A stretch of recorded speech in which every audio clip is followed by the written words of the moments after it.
बहुत समय पहले वृंदावन के पास एक छोटा सा गांव बसा था। वहां एक वृद्ध महिला माता श्यामा रहती थी। उसके पास न तो परिवार था, न ही कोई बड़ी धन संपत्ति। उसका पूरा जीवन केवल श्री राम की भक्ति में ही बीतता था। हर रोज सुबह उठकर वह जंगल में जाती, लकड़ियां इकट्ठा करके लाती, बाजार में बेचकर थोड़ा सा आटा खरीदती, फिर रोटियां बनाकर पहले श्री राम को भोग लगाती। यही उसकी पूरी दिनचर्या थी। एक साल सर्दी के मौसम में अचानक भयंकर ठंड पड़ने लगी। कई दिनों तक आकाश में काले बादल छाए रहे। सूरज एक बार भी बाहर नहीं निकला।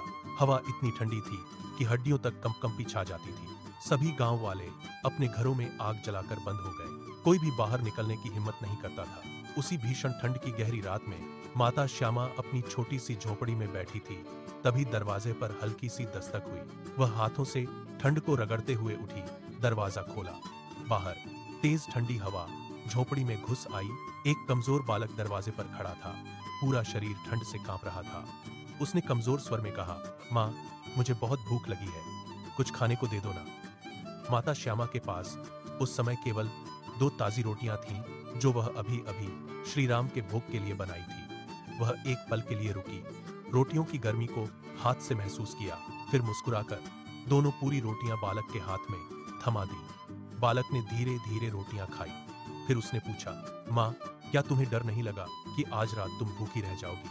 माता श्यामा ने शांत स्वर में जवाब दिया, जिसका पालन श्री राम करते हैं वह कभी भूखा नहीं रहता। बालक मुस्कुराया। अचानक पूरी झोपड़ी दिव्य चमकदार प्रकाश से भर गई। माता की आंखें चकाचौंध हो गईं। बालक नहीं, स्वयं श्री राम वहां खड़े थे। उन्होंने कहा, तुमने मुझे केवल भोग से नहीं, अपने सच्चे प्रेम और त्याग से प्रसन्न किया है। इतना कहकर वह अदृश्य हो गए। अगली सुबह जब ठंड कम हुई, गांव वाले माता श्यामा की झोपड़ी के पास आए। उन्होंने देखा कि झोपड़ी के बाहर अनाज और सूखी लकड़ियों का बड़ा ढेर लगा हुआ था। किसी को नहीं पता था यह कहां से आया। उस दिन से गांव वाले समझ गए कि भगवान को बड़े मंदिर या महंगे भोग की जरूरत नहीं, बस सच्चा प्रेम, दया और त्याग चाहिए।